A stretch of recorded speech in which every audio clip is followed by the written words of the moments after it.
paraît que t'as des propos intolérables. Où y a pas de tolérance. Enculé de ta race. I have come here to chew bubblegum. And I'm all out of bubblegum. J'ai l'impression d'être un mini-jambiste dans un concours de coups de pied au cul.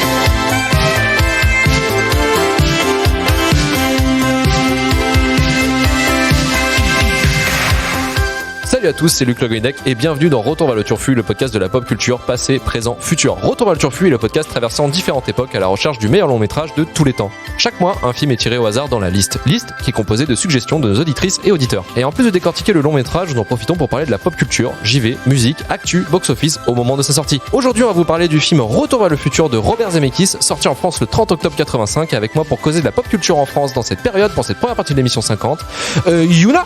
Bonsoir. Vivien. Oui, salut. Jean-Baptiste à la technique. Oui, salut. Et en invité, il revient après avoir fait l'épisode de décembre sur Rogue One, c'est Emmanuel Pedon du Coin Pop. Salut Emmanuel. Salut. C'est parti, tous dans un jingle magique pour le 30 octobre 1985.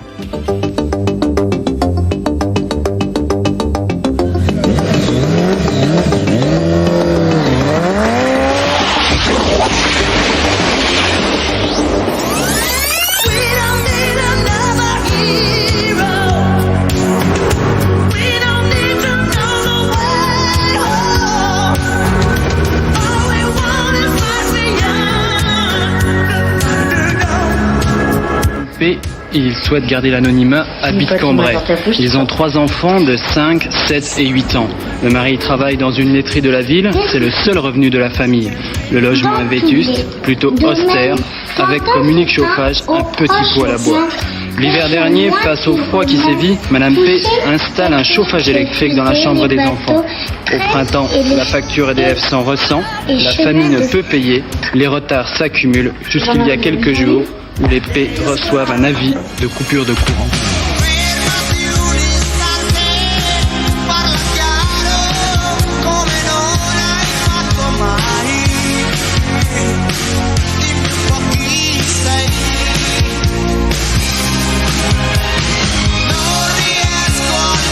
Les médiations s'étaient succédées, de l'Iran aux intégristes, même Yasser Arafat était intervenu.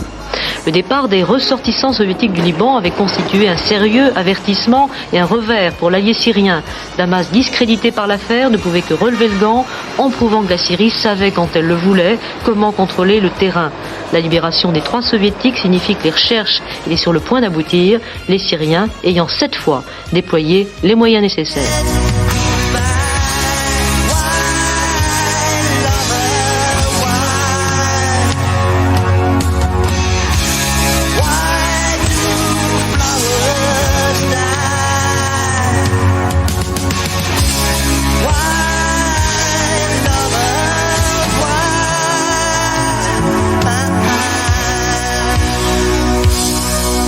Évidemment, on s'explique mal le fait que Belmondo ait plié devant Sylvester Stallone, que Hold Up soit victime de Rambo. Mais il existe quand même en France un attachement du public aux valeurs éternelles de notre cinéma. Et celles-ci sont défendues par un homme comme Michel Serrault. Non pas qu'il ait fait simplement les 2 films importants de la rentrée, celui de Jacques Deray qui est sorti, celui de Jacques Rouffio qui est en train de tourner, mais voilà un homme qui compte et qui sait de quoi il parle. Je crois que c'est avec des mecs comme lui qu'en fait les gens trouvent que le cinéma c'est vraiment un truc de merde. Cinéma français. Ouais, le cinéma français surtout. Surtout qu'il parlait de Michel Serrault. Michel Serrault qu'on retrouve dans un des films les mieux notés de Retour vers le Turfu, qui est Le Bonheur d'Enfant. Ah mais je l'ai pas vu celui-là. T'étais avec nous, non? Non, T'étais pas encore avec nous. T'avais pas eu l'honneur de regarder ce film de merde. Non, Moi non plus. Putain, t'étais absent? J'avais mes partiels. Ah bah je me souviens. Il y en a qui ont bien évité. Je crois que je dois être le seul à l'avoir vu. Tu l'as vu toi, Emmanuel? Non. Oh, t'es le bordel. seul traumatisé Ah, t'es ici, vraiment hein. le seul, hein. Mais Ouais, ça se voit sur ton visage que ça... Bah, c'est un peu le Vietnam pour moi, Ouais. cet épisode. C'était vraiment horrible. Alors, on va commencer avec le box-office. Vu que notre ami David n'est pas là, on lui fait un gros bisou. En fait, le box-office de 1985, il y avait quand même du lourd. Et le top 1, c'est un film français. Est-ce que vous savez c'est lequel? Nikita. Un truc 85. Avec Coluche. Non. Grand Bleu. Non. C'est le box-office français, du coup, ou international? Français. Ouais, c'est ça aussi. C'est la fille de Michel Serrault et de Colin Farrell.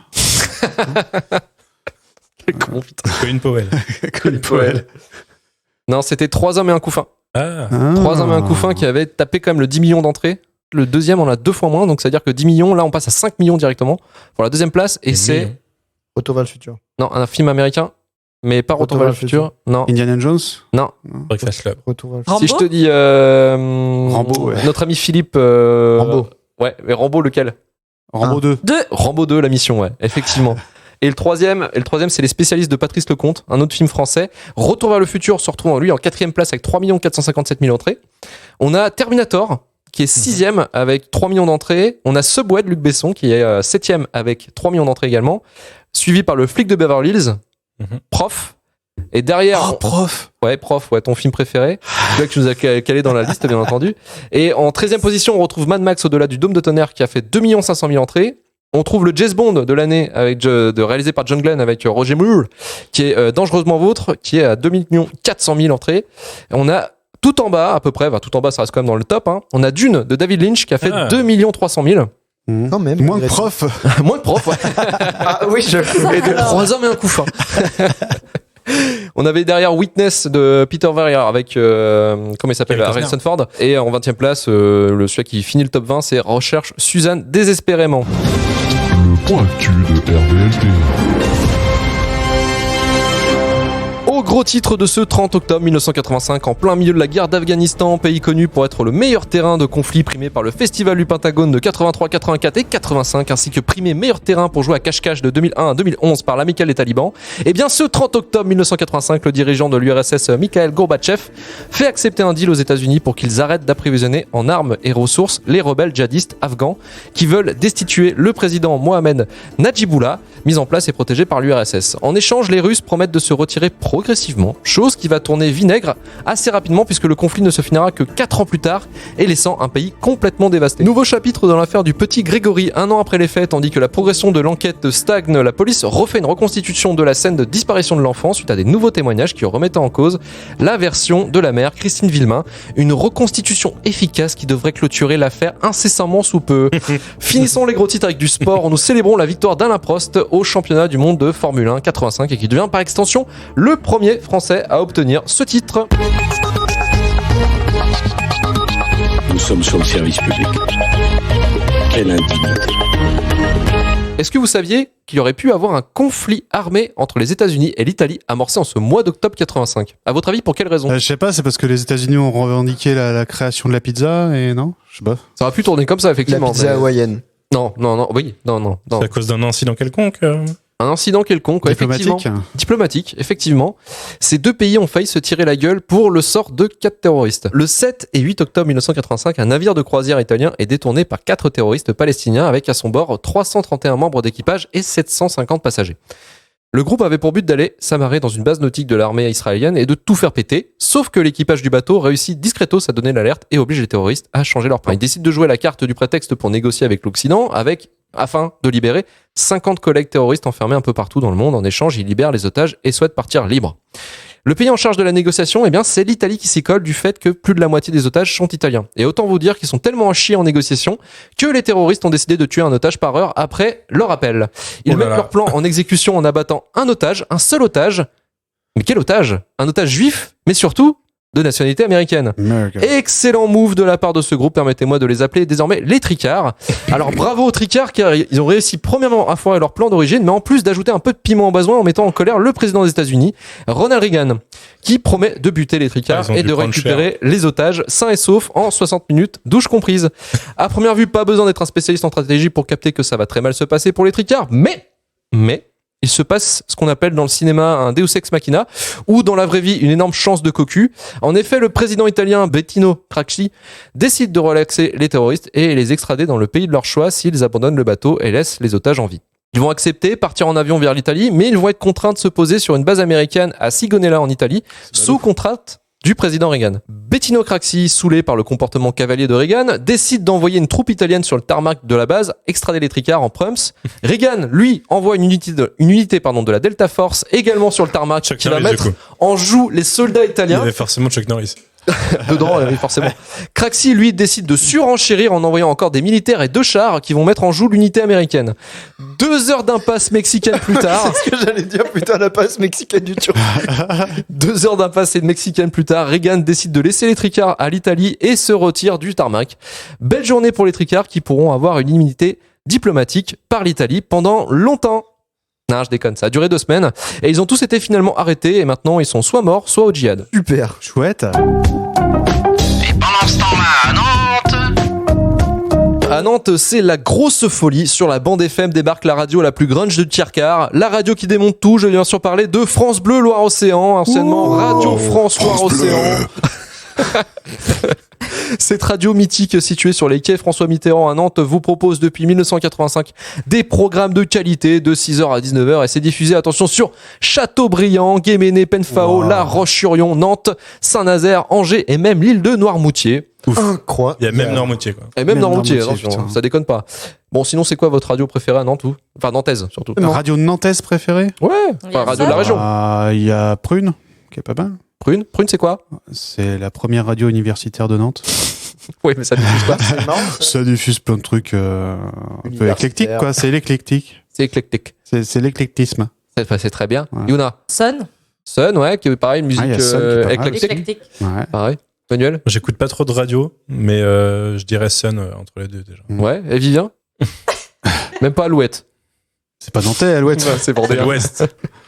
NTI. It West, c'est où? It West, c'est. Toi, c'est dans le coin. Alors, ça a été créé à Nantes parce que c'était Radio Nantes, mais je crois que maintenant ils sont sur Rennes. It West. La première hit radio, Radio dans l'Ouest. Aïe, aïe, aïe.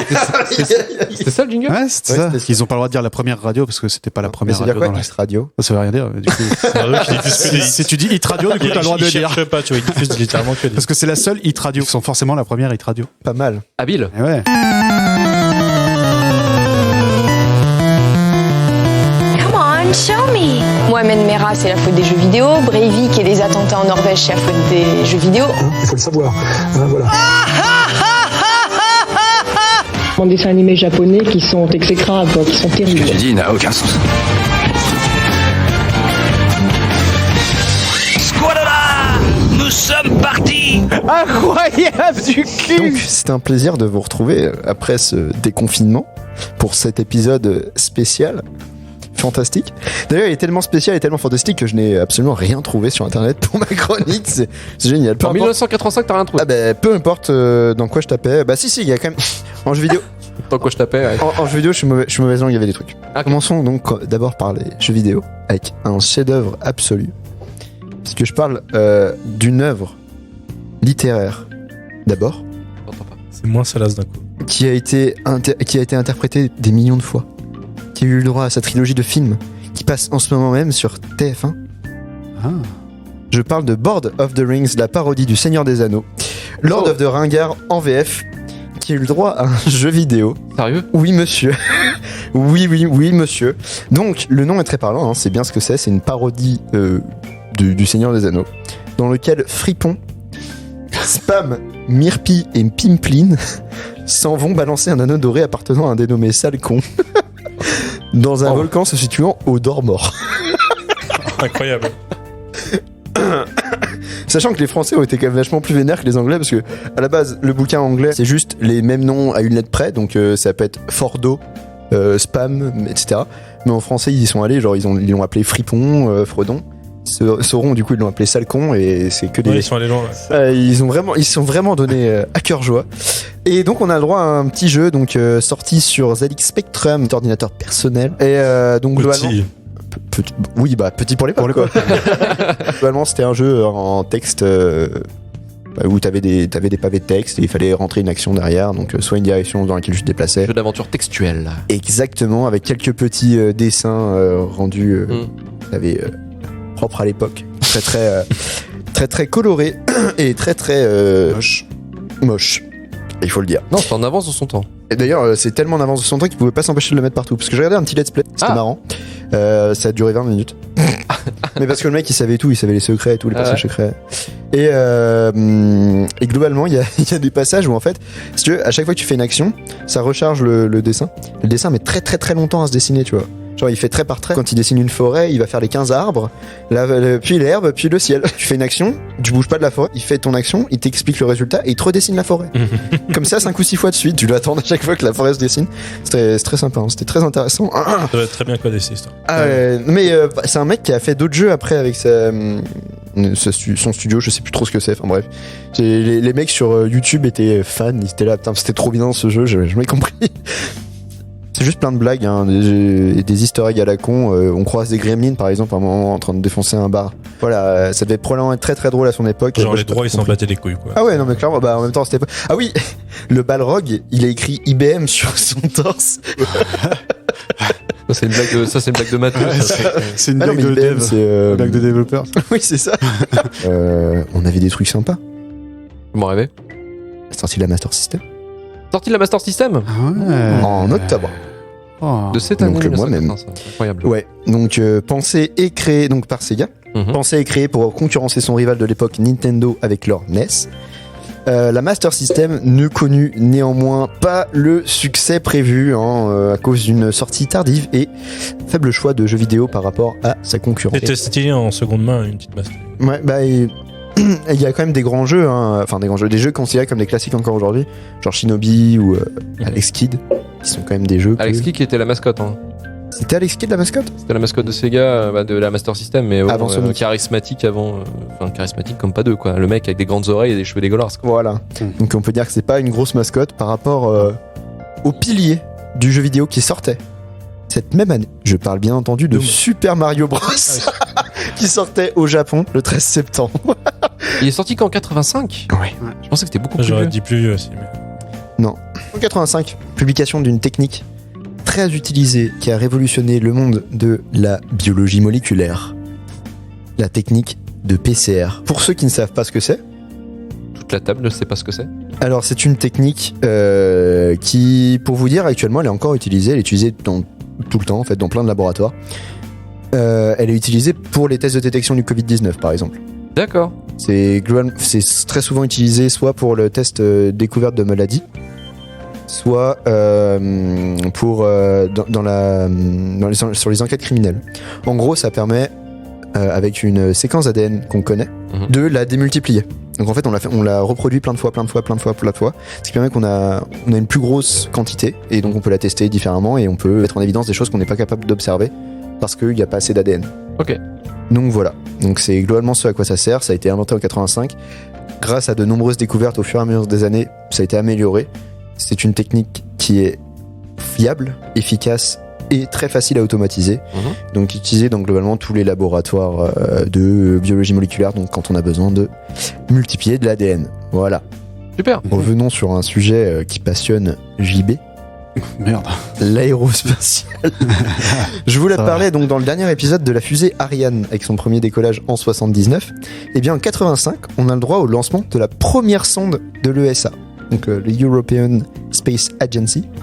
Donc Giotto, c'est la sonde qui, avec ses 4 poteaux, Sakikage, Suisei, Vega 1 et Vega 2. La fois, ils avaient plus d'inspiration. On remarquera qu'il y a une sonde européenne, 2 sondes japonaises et 2 sondes russes. Donc, à part être fan de Street Fighter, ils ont pas beaucoup d'originalité, les Russes. Je disais, cette flotte de 5 sondes avait pour job de survoler et de permettre d'analyser la comète de Halley. C'est une des comètes les plus connues et qu'on a le plus étudiées. Elle passe tous les 76 ans. Elle porte le nom de Halley, du nom donc du premier mec qui a dit écoutez les gars, vous savez on a souvent des comètes qui passent genre à peu près tous les 80 ans là. Bah moi je pense que c'est la même. Et je peux même vous dire qu'elle va revenir. Donc il a dit en 1705. Il a dit qu'elle allait revenir en 1758. En 1758 des mecs ont refait les calculs, ils ont dit non, en 1759. N'empêche que le mec avait quand même prédit en 1705. Ah c'est une merde, il s'est gouré d'un. Il s'est gouré de pas grand chose. Franchement, à quelques mois. En fait, en gros, ils ont calculé parce que la comète a été déviée par quelques champs gravitationnels de planètes. Son calcul était pas mauvais. Mais voilà. Savoir des trucs comme ça dès le 18e siècle, c'est quand même balèze. Et assez stylé, c'est ça. Hein, franchement, le mec en 1705, il te prédit que bon bah voilà, cette comète c'est toujours la même. On la voit depuis des années, enfin depuis des siècles, mais c'est une seule. Déjà la transmission de l'information à cette époque, c'était pas Internet. C'est ça. Pour qu'ils aient capté que attends. Tous les 60 ans là, il y a un truc. C'est clair. Ça aurait été un truc conspi à l'époque. Ah oui, non, mais je pense qu'au début, il a dû se faire cracher dessus. Et puis à l'époque, ils étaient encore en train de se foutre sur la gueule pour savoir si la Terre était plate ou non. En 2020 aussi. En 2020 aussi. En 2020, c'est encore le cas. Parce qu'il y a une transition aucune. Parce que j'ai très bien préparé cette chronique. Passons à la partie manga. Alors. Ah ouais, c'est. Ah oui, non, c'est tirage 80 degrés là-bas. Non, t'aurais pu faire une transition avec les sons japonaises. Là. Ah putain, j'ai même pas pensé. D'habitude, je termine toujours par tomber sur une technologie japonaise et faire revenons au Japon. Ou t'attends une vanne de David pour essayer de revenir à la rescousse. Tu refais là comme si on n'avait rien dit. Ouais, donc j'avais dit qu'il y avait des satellites japonais. Hein. Et parlons de manga. Waouh! Non! Ça m'impressionne. Ça m'impressionne. Je m'y attendais pas. Waouh! Je suis tombé sur quelque chose qui, quand même, est assez cool. Encore une fois, des adaptations, en veux-tu, en voilà. Des films avec Jackie Chan, City Hunter. Ah putain, ok. Ou Nicky Larson, si vous êtes français. Ouais, mais c'est pas la même série. Donc, l'histoire de Ryo Saeba. Un homme d'action dont le talent en tant que détective privé n'a d'égal que. Son envie de niquer. Sa perversité, j'allais dire, mais oui, effectivement, son envie de niquer ou son envie de courir après les femmes. Chacun voit midi à sa porte. Après le meurtre de son partenaire de toujours, notre héros, ou presque, se retrouve à faire équipe avec la sœur du défunt, qui a horreur des penchants de son nouveau collègue, permettant ainsi donc à notre mangaka Tsukasa Ojo de mettre en scène de nombreux gags se terminant généralement par Ryo, assommé à coups de marteau. Situation cocasse. Donc on a même... Ah d'ailleurs, en parlant d'adaptation, on a même eu le droit à une petite adaptation française. De Philippe Lachaud. De film. L'adaptation de Nicky Larson. Qui est déjà une adaptation une déformation. À la base, c'est un animé qui est plutôt dark et sexuel. Et c'est arrivé pour les enfants en France. Ils ont modifié l'histoire en fait. Quand ils doublent, c'est pas l'histoire originale. Ils ont censuré, tu vois, quand ils se prennent des grosses pintes de jus de pomme dans Nicky Larson, c'était pas du jus de pomme, tu vois. Ah bon. Est-ce que Ségolène Royal est intervenue sur celui-là? Sur celui-là, je sais pas. C'était plus Dragon Ball Ségolène, mais et complètement pas la même histoire en fait à la base. Quoi. En gros, ils ont utilisé le même animé. C'est un truc mature et ils l'ont transformé. Ouais, okay. Un peu comme les Batman des années 60 qui étaient doublés avec n'importe quoi, tu vois. Non, appelle remplacer. Tiens, il y a 1 ou 2 semaines ou un mois, qui a ramené le gilet jaune de son père ou sa mère et il a manifesté dans la cour. Oh, cet enfant, ils vont faire chanter toute la planète. Je t'empêcherai de détruire la Terre. Tu entends, je t'arrêterai. Carré, c'est toi qui vas trancher, Justin Bieber ou One Direction? On bat les couilles, frère. Mais c'est de la merde. Alors moi aussi, ça me fait plaisir. Après... Je connais 3 mois sans émission, 3 mois sans regarder la télé. 85, il y avait du lourd. Surtout le 16 octobre 85, il y avait... c'était le jour où il fallait être devant sa télé, clairement. Ah. Donc on va commencer par parler cinéma, dédicace à David, et télé. Donc on en a parlé brièvement tout à l'heure. Si je vous dis Wayne Scott. Oui. Wayne Scott. C'est un acteur, c'est un chanteur, mais c'est surtout le sosie de Sylvester Stallone. Oh merde. Oui, yes. Et donc le 16 octobre 85 sort le 2e opus de Rambo 2, la mission. Et ce jour-là, sur Antenne de Midi, c'est pas Stallone qu'ils ont invité, c'est ce monsieur Wayne Scott, qui était déguisé en Rambo pour l'occasion, et qui en a profité pour faire la promo de sa chanson. C'était bon pour lui, ça sera bon pour lui. Est-ce que lui aussi fait du bodybuilding pour du bodybuilding afin de bien ressembler exactement au vrai Stallone? Are you bodybuilding your muscles like Stallone? I don't think I want to copy him. I think I just want to le copier. Pay like a homage to him because I do know the man. I do know his brother Frank. And Il connaît. It's more of a personal relationship now. Maintenant, ils ont une amitié personnelle et il connaît son frère aussi. Ah ouais, la traduction, c'est... Stallone. No. What I'm doing is I'm saying my name and my name Wayne Scott. Du coup, il signe avec son nom, Wayne Scott. Maintenant, vous pouvez le regarder chanter. Alors, on va l'écouter chanter, bien sûr, puisque vous avez... on n'a pas la chorégraphie, mais c'est incroyable. Un extrait de cette chanson donc, de Rambo, qui n'est pas la vraie chanson de Rambo. Mais non. Il faut le préciser.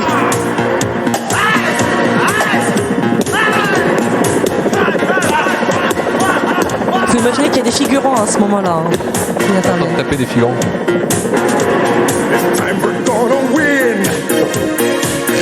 Yeah.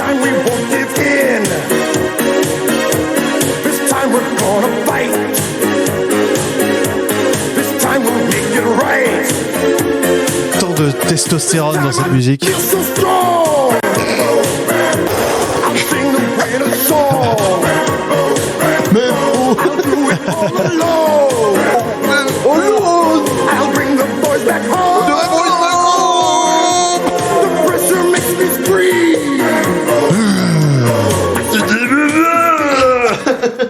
Oh la vache, c'était le concours de testostérone là. J'ai l'impression d'être à Basic Fit. Oh. Pardon, Parle pas mal de Donc, la Basic Fit. chanson Sorry. qui n'est pas la chanson de Rambo, hein, fallait Bien le préciser préciser. quand même, ouais, c'est bien. Composition par Henri Bellolo et Jacques Morali. Henri Bellolo. Ça va Le peut-être fameux. pas vous dire quelque chose, ces noms-là. Il a tenté une vanne, il était là, je vais presque faire rigoler tout le monde. Non. Moi j'ai rigolé. Ouais, bah, c'est bien. Henri Bellolo et Jacques Morali sont à l'origine du label Scorpio Music. Et Attends, comme le parfum. Comme les Village People aussi. Ah. Oh. Ah.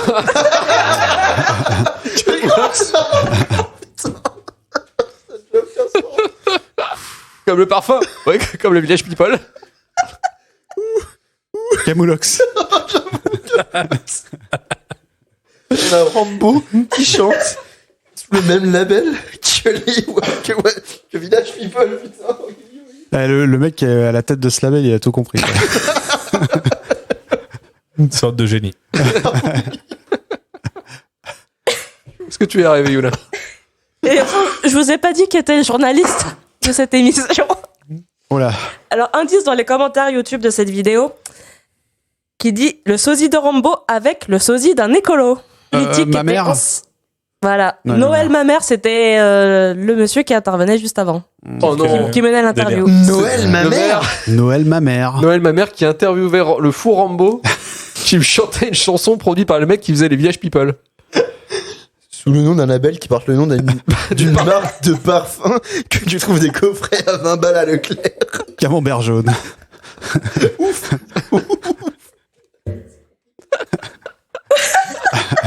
Grosse journée. Grosse journée. Grosse journée le 16 octobre, j'ai pas fini encore. Ah merde, non. C'est que le début. Toujours sur Noël ma mère, vous aviez le choix, on va dire, entre ça et un autre extrait que je choisis de ne pas diffuser, qui était sujet d'actualité brûlant. Quel est le plat préféré des Français? Donc je vous réponds tout de suite à cette question, c'est le gigot flageolet. C'est à l'époque. Ça n'a pas changé aujourd'hui. Hein.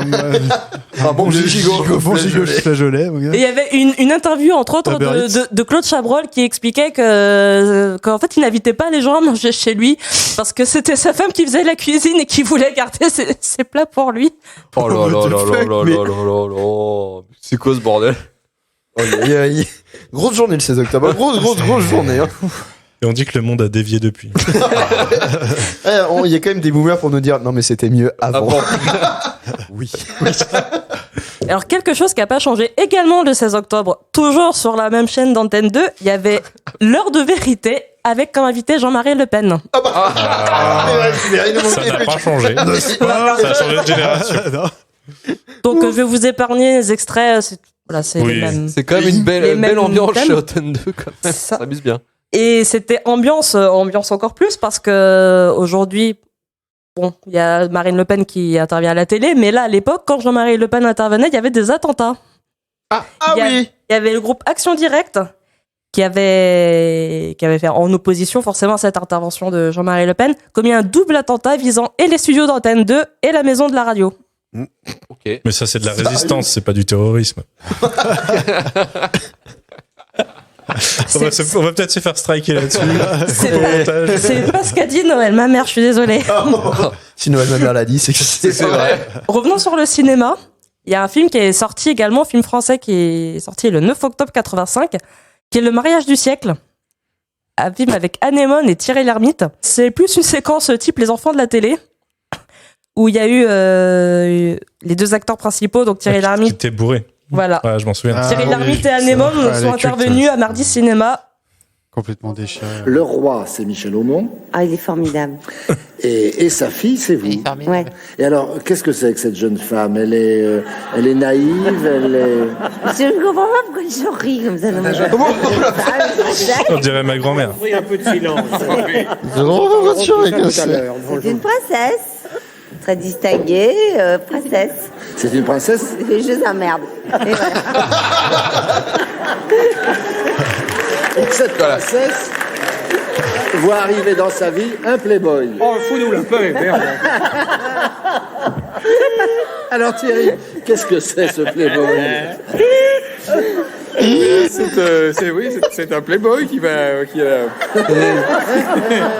Il y en a une qui est en train de faire en arrière-plan. C'est un playboy qui, à la suite d'un pari, va... Et playboy. Comme je l'ai dit précédemment. Et la coque en coulisses, ça devait être bien aussi. Avec pas de goût, voilà. Bon. Et après, il y a des ennuis. Enfin, mais arrêtez, enfin, c'est terrible, arrêtez.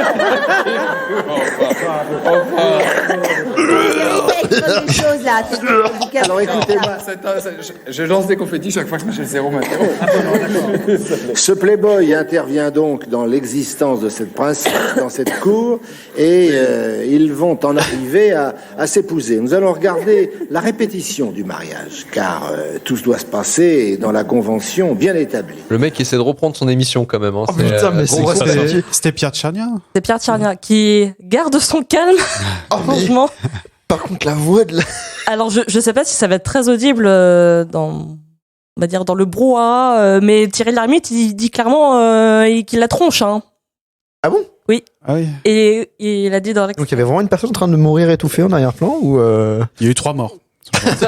Ça a été revendiqué par Action Directe.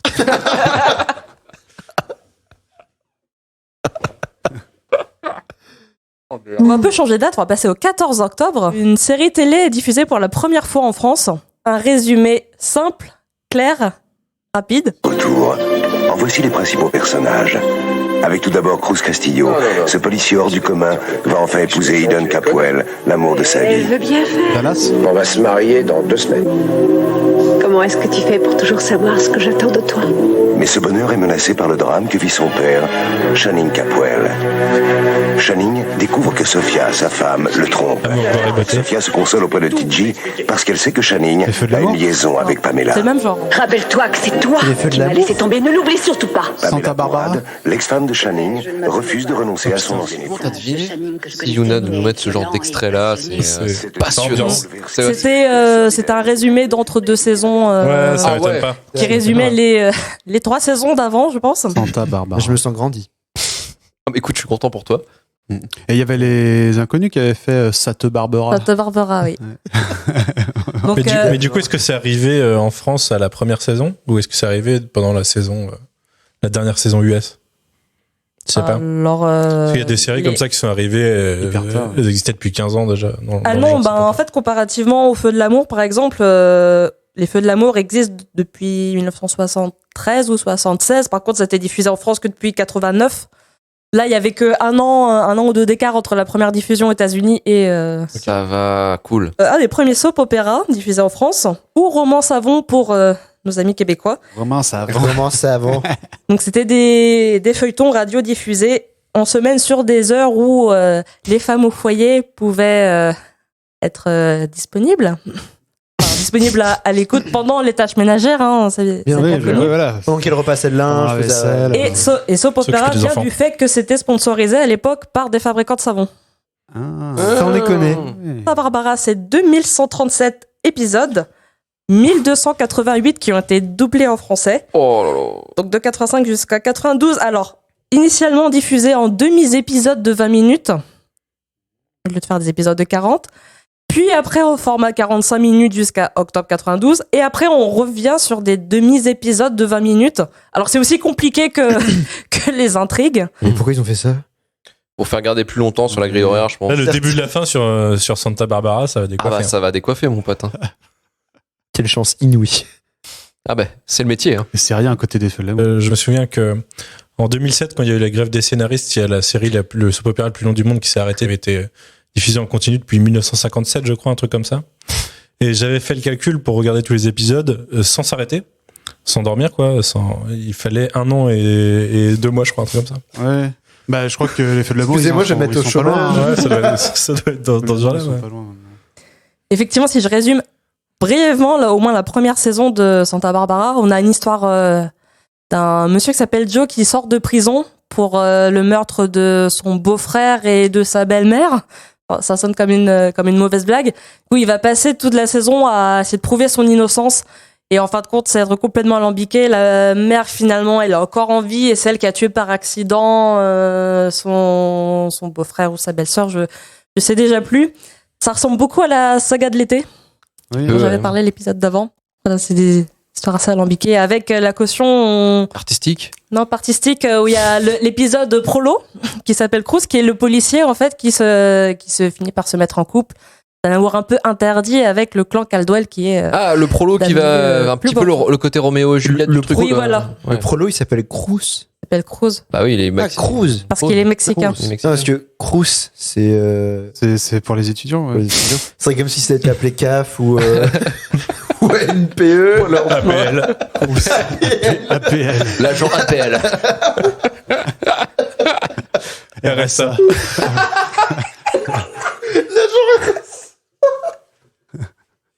Je suis agent de la RSA. Ah putain, ça va trop loin. C'est pas fini encore. Oh non. Vas-y, donne-nous en plus. On va passer sur les programmes jeunesse avec intrigue plus simple.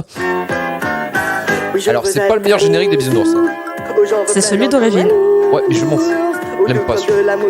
Il est vraiment creepy à ce point. 85, c'est vraiment Venez galère. les enfants. Viens faire des bisous. Viens faire des bisous. La pédobère, ça sort pas nulle part. Hein pédobère, ça sort pas nulle part. Ah oui, c'est vrai. J'ai vu comme ça. Les bisounours à la rescousse. Avec l'écho, c'est terrible. Rien ne rendra plus tendre caillou. Peut-être un bisounours. Donc c'était les bisounours. Ah oui, mais non. Putain. En anglais, Care Bear. Et au Québec, Calinours. Calinours. Alors, C'est mignon les Calinours, j'aime bien. Pourquoi Calinours à votre avis? Pourquoi Calinours? Spécificité du Québec. Bah, c'est une traduction littérale de Hugbear. Il n'y a pas de tort, mais c'est pas ça la raison. C'est parce que bisoun, en fait, en canadien francophone, c'est un nom en argot qui veut dire pénis. C'est comme les gosses. Les bitours. Donc pédobère, bisounours québécois. C'est comme chérie, j'ai rétréci les gosses. Pourquoi? Oui, bah, les gosses, c'est les couilles au Québec. Oui, les gosses, c'est Chérie, j'ai rétréci les gosses, c'est pas le même film sinon. Ok, d'accord. Habile. Il existe, mais c'est pas le même. C'est pas le même. Il existe sûrement, hein, on va pas se mentir. Bisounours qui était à l'origine une chaîne, enfin un fabricant de jouets. Hein. C'était des jouets avant d'être un dessin animé. Ce qui a pour point commun, ce point-là, avec le dessin animé suivant. Va, Jess, conquérant du lointain, recherche ton père, illumine les chemins obscurs de l'univers. Va, Jess, conquérant de demain, la racine que tu portes à ton cœur doit s'unir à celle que porte ton père. Va, Jess. Ils ont la même tête de lissage que j'y vais. La terreur des monstres blancs. De la terreur. C'est incroyable. Je vois JB faire la visite en plus. Mais moi, je te vais donner un concert là.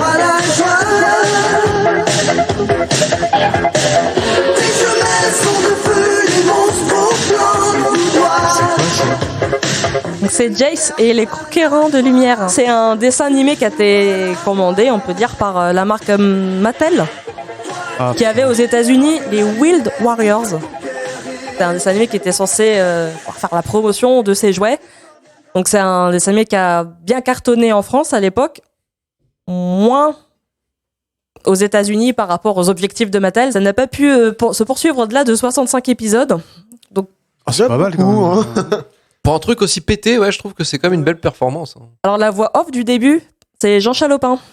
On parlait dans une émission précédente. Oui, ça fait partie de toute la série Inspector Gadget, Ulysse 31. La série des animés franco-japonais. C'est amélioré petit à petit quand même. Parce que bon là, il a juste mis l'effet écho à fond et il a pris une voix un peu comme ça. Capitalisme à son apogée, vu que c'était une marque de jouets. Bon, d'où on a voulu faire un dessin animé pour booster les ventes de jouets. Les jouets se sont vendus, mais pas tant que ça. Par contre, ça a boosté le reste qu'il peut y avoir en dérive. En dérive ou en dérivé? En dérive. Attention, parce qu'on part pas sur les dérives. Trafic de t-shirts de James. Il y a quand même une intrigue autour de ces voitures. Des héros de lumière. Donc l'histoire, c'était un biologiste qui a créé par erreur des monstroplantes. Oh merde. Ça arrive souvent. En voulant guérir la faim dans le monde ou un truc comme ça, il a créé des Professeur monstroplantes à la Raoult, il a fait place. ça sur les tests sur les plantes et ça a On mal se rend tourné. pas compte parce qu'on n'en parle pas beaucoup, mais ça arrive souvent. C'est vrai? Putain, il est en train de te prendre pour un con et tu marches dedans, toi. C'est un truc de plein pied, moi. Et donc le remède, c'était une racine que le professeur avait d'un côté et c'était en deux parties. Donc c'est son fils Jace qui avait la seconde moitié. Donc la quête, voilà, c'était de retrouver le père et de venir à bout des monstroplantes. Et au bout du 65e épisode, date de fin, ben il a fait ni l'un ni l'autre. Ça s'est fini en plein Mais milieu. après, est-ce qu'ils n'ont pas le droit de vivre ces monstroplantes? Je veux dire, il les a créés. Certes, c'est peut-être une abomination, mais ils ont le droit de vivre. Au final, est-ce que c'est pas des gens comme les autres? Bah, bien sûr. Je vais pas vous parler de Tournée Manège, parce que la première émission c'était en 85, mais j'en ai déjà parlé. Ouais. La version de Koei est quand même bien mieux. Oui. Et donc on va finir par une incartade radio. Le 26 septembre sur Europe 1, il y avait Coluche qui passait en direct et qui a fait un appel. Beaucoup de courriers de chômeurs qui disaient vous êtes bien gentils, vous chantez pour médecins sans diplôme, mais tout le pognon s'en va à l'étranger, quand est-ce que vous allez chanter pour les chômeurs? Et j'ai une petite idée comme ça, si des fois il y a des marques qui m'entendent, je ferai un petit peu de publicité tous les jours, s'il y a des gens qui sont intéressés par sponsorer une cantine gratuite, qu'on pourrait commencer par faire à Paris par exemple, puis qu'on étalerait après dans les grandes villes de France, nous on est prêts à aider une entreprise comme ça, qui ferait un resto, par exemple, qui aurait comme ambition au départ de faire 2000, 3000 couverts par jour, gratuitement. Alors tous ceux qui sont intéressés, tous ceux qui ont des grosses cantines, qui ont des restes, tous ceux qui sponsorisent avec des marques d'alcool ou n'importe quoi, qui voudraient nous contacter pour ça, on est prêt à recevoir les dons de toute la France. D'ailleurs, quand il y a des excédents de bouffe à droite à gauche et qu'on les détruit pour maintenir le prix sur le marché, à ce moment-là, nous, on pourrait peut-être les récupérer, voir ce qu'on peut faire avec les agriculteurs qui ont de l'excédent ou avec les sponsors. Et puis, on essaiera un jour de faire une grande cantine, peut-être cet hiver, gratos. Voilà. Je lance l'idée comme ça. S'il y en a qui nous écoutent et que ça intéresse, ils nous écrivent. Pour l'instant, il ne s'agit pas de mecs qui cherchent une cantine, à qui je fais appel, mais de mecs qui veulent bien la sponsorer. Voilà. Donc effectivement, 85, il y a la première fois qu'il a évoqué l'idée de ce qui deviendra après les Restos du Cœur. Donc c'était pas complètement nouveau parce qu'en 83, Daniel Balavoine avait déjà interpellé les gouvernements et la grande distribution dans ce sens-là. Ça avait pas eu trop d'écho à l'époque, mais en 85, le contexte avait quand même changé. Il y avait eu la chanson SOS Éthiopie, donc, par Renaud et le collectif Chanteurs sans frontières, et We Are the World, Version américaine. toujours vis-à-vis de la famine en Éthiopie. Lui, j'avais compris que de mettre des personnes connues dans la boucle, ça allait marcher, ça allait rapporter des repas, des personnes, et ça allait inciter aussi la grande distribution à s'en mêler. Donc dès 1985, c'est Jean-Jacques Goldman qui compose la future chanson des Restos. Et le premier show caritatif en janvier 86. Donc ça en parallèle de la première, des premières ouvertures des Restos du Cœur, initialement à Paris, puis après un peu partout en France, qui devait être au départ pour un hiver. Donc on sait aujourd'hui ce qu'il en est. Jamais plus longtemps. Ça n'a pas fait l'unanimité. Hein. Ça aurait peut-être fait plus l'unanimité si Daniel Balavoine était resté. Normalement, c'était lui le parrain. Il serait resté parrain que un mois. Ah merde. 14 décembre 85, la fondation de Restos du Cœur, il est mort le 14 janvier. Donc, Ah oui. Et Coluche, lui, il est mort quand, lui? 19 juin après. Juin 86. Ah putain. Donc il l'aura connu une année. En hélico, en moto, hein, quand même. Coïncidence. Je ne crois pas. Nous sachons. Je vais pas me contenter de juste parler de la naissance des Restos du Cœur, hein, parce qu'il y a quand même des petites choses croustillantes à se mettre sous la dent. Ah, yes. Depuis, les enfoirés ne font pas forcément l'unanimité. La démarche est régulièrement émaillée depuis quelques temps de polémiques, de chanteurs ou acteurs. Enfin, que ce soit devenu des connards, quoi. Ou des vieux cons, oui. Voilà. Je paraphrase. De chanteurs et acteurs qui soit ont arrêté, soit ont dit que ça ne les intéresse pas, pour diverses raisons. Donc ça commence en 2007. À Nantes. En ce temps-là, à Nantes. Voilà. La tournée de 2007 commençait à Nantes, au Zénith. Ouais. Et en fin de compte, tout le monde s'est logé dans un hôtel 5 étoiles à La Baule. À La Baule, oui. Ce qui n'a pas plu à Yannick Noah. Ah, Oh. tu sais. Yannick Noah a trouvé que c'était un peu abusé quand même et a Mais non. préféré se loger de façon plus modeste dans le centre-ville. Il y a Jean-Jacques Goldman aussi. Ah, je savais pas ça. Qui a dormi il a dormi au domaine d'Orvaux, à Orvaux. Par contre, Jean-Jacques Goldman, il s'en est pas plein dans les médias derrière. Ah non, peut-être. Et il y a également un journaliste qui s'est montré critique quelques temps plus tard sur une interview de Garou, qui voulait bien venir pour l'interview seulement si la moitié de cette intervention faisait la promotion de son propre album. Et pour résumer, on va dire, je vais pas faire l'écho de toutes les personnes qui sont intervenues, mais voilà, les critiques qui reviennent, c'est que les personnes qui le feraient ne le font pas forcément pour venir en aide, mais pour lancer une carrière. Mais non. Jamais. Ou pour tenter de réanimer un nourrisson mort de carrière. Hein, D'autres argumentent en disant qu'ils ont pas forcément envie de se mêler avec des gens qui ne sont pas chanteurs et qui se déguisent. Alors j'ai pas regardé l'émission des Enfoirés depuis quelques temps, D'une mais classe inférieure, tout simplement. Voilà, hein, tous ces sous-êtres, bon, ils nous emmerdent. Il y a de moins en moins de chanteurs, mine de rien, au fur et à mesure des années, j'ai l'impression qu'ils rejoignent. Il y a de plus en plus d'humoristes ou de. Plus de Kev Adams. Ouais. Et pourtant, ils chantent encore. Malheureusement.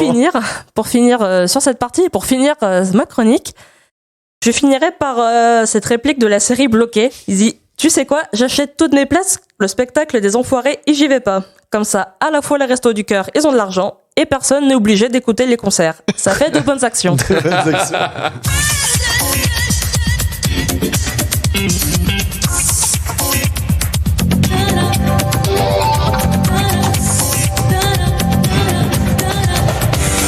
Alors, pour le Hit Machine, Pezzo n'est pas là, donc on va pouvoir raccourcir cette rubrique qui est beaucoup trop longue. Je vois pas de quoi tu parles. Pour le Hit Machine, les 3 premiers, vous les avez entendus à l'intro, c'était en top 1. C'était le titre Lover Why avec le groupe Century. En deuxième position, on retrouvait Eros Ramazzotti avec le titre Una Storia Impetente. Et le troisième, c'était Tina Turner avec We Don't Need Another Hero, qui est la BO de Mad Max 3, qui est, selon Emmanuel, mal aimé. Exactement. Nous avions Running Up That Hill de Kate Bush et c'est Yuna qui nous l'avait choisi.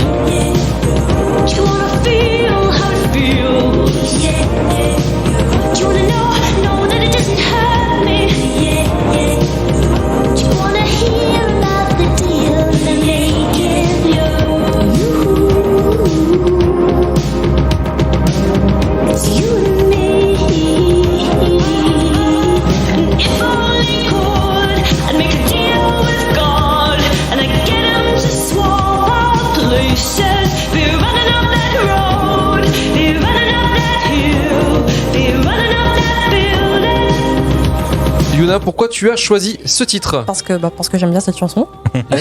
C'est une raison pertinente. Et pour dire quelques mots dessus, donc Kate Bush, Catherine Buisson en français, c'était son album Hounds of Love, qui était sous le label EMI. EMI. Ouais, voilà. S'est retrouvé directement à la 9e place des charts anglais, jusqu'à atteindre la 3e position, ce qui était une nouveauté pour une femme qui était auteur, compositeur, interprète, donc complètement indépendante. Le titre original de cette chanson, c'est Deal With God. Et c'est son label qui l'a emmerdé là-dessus, parce qu'il y avait le mot, parce qu'il y avait Dieu dedans, et que ça risquait de poser problème pour des concerts dans des pays plus portés sur la religion. Le thème de cette chanson, c'est les hommes et les femmes ne se comprennent pas et ne peuvent pas se mettre à la place l'un de l'autre, et pour ça, il faudrait faire un pacte avec le diable. Du coup, on a préféré le changer un pacte avec Dieu pour que ce soit plus positif, pour pouvoir à un moment donné se mettre à la place de l'autre. Le titre, pour moi, il a surtout été connu plus tard grâce à la reprise de Placebo. Parce que moi je la connaissais pas, je savais même pas que l'original c'était de Kate Bush en fait. Je sais pas si vous connaissez celle de Placebo. Je connaissais Kate Bush, mais oui, effectivement, j'ai plus connu par le biais de Placebo. Je crois que c'est une cover qui est sortie début des années 2000, mais c'est là, l'original, je préfère, maintenant que j'ai écouté, je préfère largement l'original en fait. Parce que celle de Placebo, en fait, elle est trop marquée. Cette version, justement, par rapport à celle de Brian Molko, elle vieillit beaucoup mieux. Largement. Avec 8 places en moins cette semaine, il se le cale à la 39e position. Et c'est le titre Don't You Forget About Me de Simple Minds. Et c'est Emmanuel qui l'avait choisi. Don't you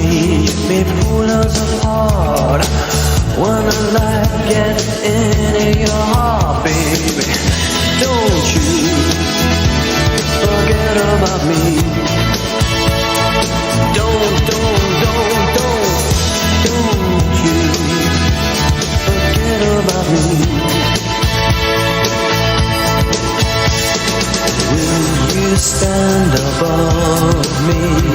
Emmanuel, pourquoi ce titre ?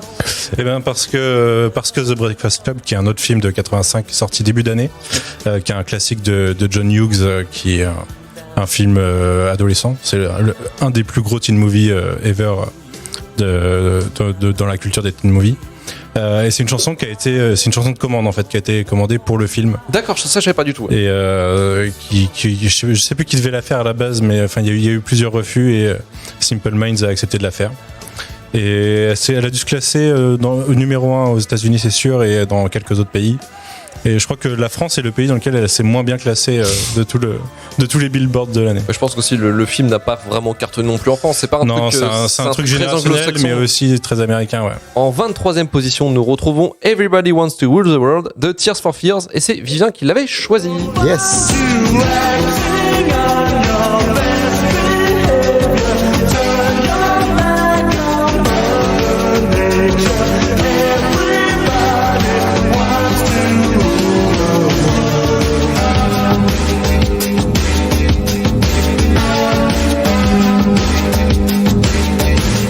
Alors Vivien, pourquoi t'as choisi ce titre ? Eh bien, parce que j'ai eu la chance de les voir en concert il y a au Vieille Charrue en fait l'année dernière. Et ils ont beau être vieux parce que celle-là elle est sortie en 85 donc ça fait 35 ans. Yes, juste 35 ans. Donc autant vous dire qu'ils étaient assez prêts. Non.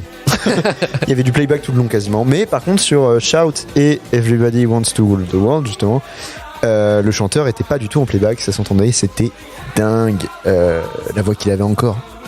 Parce que c'était pas faux. Non, ça allait. Tu sens quand même qu'il avait du mal à tenir. Elle avait du mal à tenir la note, quoi. La voix était plus aussi importante, mais il y allait encore et il poussait bien notamment sur Shout, il poussait bien sur le refrain, donc c'était vraiment stylé. Et puis juste, je pense que c'est, enfin je sais pas, moi perso c'est une musique que j'ai toujours entendue sans trop savoir ce que c'était et qui m'a toujours plu, et maintenant que je sais ce que c'est, je l'écoute en boucle. J'aime beaucoup. D'ailleurs, c'est eux qui avaient fait aussi le titre Mad World, qui a été après repris par Gary Jules, qui est 10 fois plus prenant, plus badant aussi que la version d'original de Tears for Fears, qui est trop années 80 en fait justement. Mais celle-ci, Everybody Wants to Rule the World, elle est vraiment cool. Elle a été reprise partout. On l'entend souvent, même dernièrement j'ai vu Le Grand Bain de Gilles Lelouch, et elle est dedans en fait. C'est ce que j'allais dire, elle est dans globalement en 2018, il y a 4 films qui l'ont reprise. Ready Player One, Le Grand Bain, À tous les garçons que j'ai aimés et Bumblebee. Ah putain. Du bien comme du moins bien. Non mais c'est vrai que je regardais un peu la page Wikipédia. Moi j'aime bien.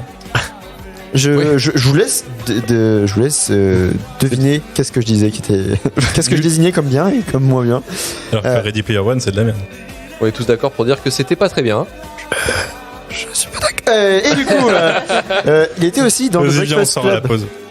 Je pense que depuis le début de ce podcast, il y a trop de conflits. Il est extrait de l'album Songs from the Big Chair, qui est sorti donc en 85.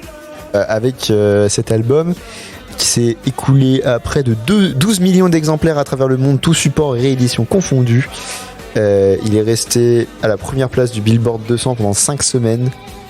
Il est demeuré dans les charts américains par moins de 68 semaines d'affilée. Ça va. Donc c'est quand même pas dégueu. Je veux dire que la chanson a même été utilisée dans Riverdale. Ah putain, on en est arrivé là. Ah putain, attends, parce qu'il y avait je m'en souviens dans Mr. Robot, tu vois. Mr. Robot, et dans Happy aussi. Mais Riverdale, déjà je suis pas allé jusque là dans Riverdale. Mais saison 3, épisode 4, Riverdale. Et dans Glee aussi. Saison 4. Non mais ça devait être une reprise du coup. Je pense aussi, ouais. Donc voilà. Et pour finir en beauté, à la 7ème position, nous avions C. Jérôme. 7ème. Et tu danses avec lui. J'espère que vous allez apprécier ce titre. Il est vraiment incroyable. J'y vais toujours là pour amener le crème de la musique.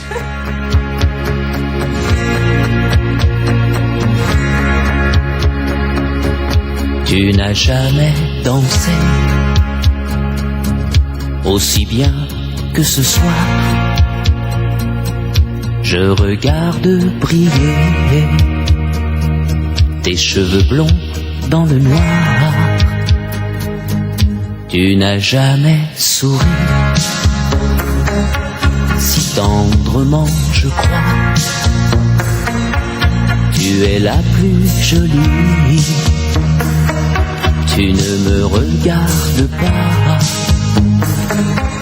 Et tu danses avec lui. La tête sur son épaule. Tu fermes les yeux. C'est ton plus mauvais rôle. Et tu danses avec lui. Abandonné heureux. Tu as toute la nuit. Pour un être amoureux. La musique de fin de soirée. Je suis mal dans ma peau. J'ai honte.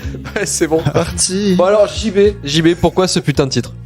Alors, j'ai pris ce titre parce qu'il a été écrit par Didier Barbelivien. Oui. Et Didier Barbelivien et en fait Didier Barbelivien qui est le sosie officiel de Lloyd qu'on retrouvera dans la seconde partie dans Retour vers le futur. Effectivement. Exactement. C'est une vraie info? Non. Putain, mais c'est pareil, hein. Il te dit une connerie, tu marches dedans, toi. C'est parfait. Non, elle a vraiment été écrite par Didier Barbelivien, mais c'est. Est-ce que Didier Barbelivien était le sosie de Christopher Lloyd? Non. Non. Mais ça, regarde les photos. Concordance. Bref, en fait, cette chanson, elle avait été écrite par Barbelivien, mais elle avait été refusée par C. Jérôme. Et preuve qu'il a eu du flair en fait, car arrivé au creux de sa carrière, il a quand même décidé de la sortir et ça a totalement relancé sa carrière en fait. C'est un classique. C'est un classique de soirée. C'est devenu un classique des slow à l'époque. Et donc voilà. Fun fact sur C. Jérôme. Tes parents t'ont conçu. Exactement. Non. Durant sa jeunesse, en fait, C. Jérôme, il travaillait en tant que vendeur de chaussures et parallèlement à ça, en fait, il jouait dans un groupe de rock nommé les Storms et il avait un pseudo. Est-ce que vous savez quel était son pseudo? Les Storms. Ox. Alors, je vais vous donner un indice. J'ai réussi à trouver un indice sympa. Crocodile. Aujourd'hui, il met la main au panier. Tony Parker. Marc Dutroux. Il a trouvé Tony Parker. Non. Si. Il s'appelait son pseudo. Son pseudo c'était Tony Parker. Pourquoi? Parce qu'il est blanche. C'est tout. Super. Ça c'est l'info ça. Voilà. Merci. Est-ce que Tony Parker a fini par s'appeler C. Jérôme? Eh ben peut-être. C. Jérôme. C. Jérôme. C. Jérôme. Yes. Putain, c'est incroyable, ça c'est l'anecdote qu'on voulait, ça. Ah, voilà. Et c'est sur cette anecdote incroyable que nous quittons cette émission, que nous finissons cette émission. J'espère que maintenant vous savez tous comment était Tony Parker dans les années 80. Retrouvez-nous la semaine prochaine. Il chantait des slows. Ça fait l'inverse de Michael Jackson. De toute façon, tu marches sur un terrain glissant. Retrouvez-nous la semaine prochaine pour parler du film Retour vers le Turfu. Mais en fait, c'est Retour vers le futur. Mais je me suis gouré parce que ça devient un peu relou de parler de Retour vers le futur en ayant un podcast de merde qui s'appelle Retour vers le Turfu. hervéturfu@gmail.com pour le SAV, Twitter et Facebook, Instagram pour nous rejoindre sur les réseaux sociaux. Retour vers le turfu.com pour retrouver tous les épisodes de RVLT et début de la fin. 5 étoiles sur iTunes, Apple Podcast ou même Podcast Addict maintenant, c'est incroyable. Partagez un maximum le podcast à vos proches si ça vous a plu. Bisous et cultivez-vous, bordel de merde. Allez, ciao. Salut.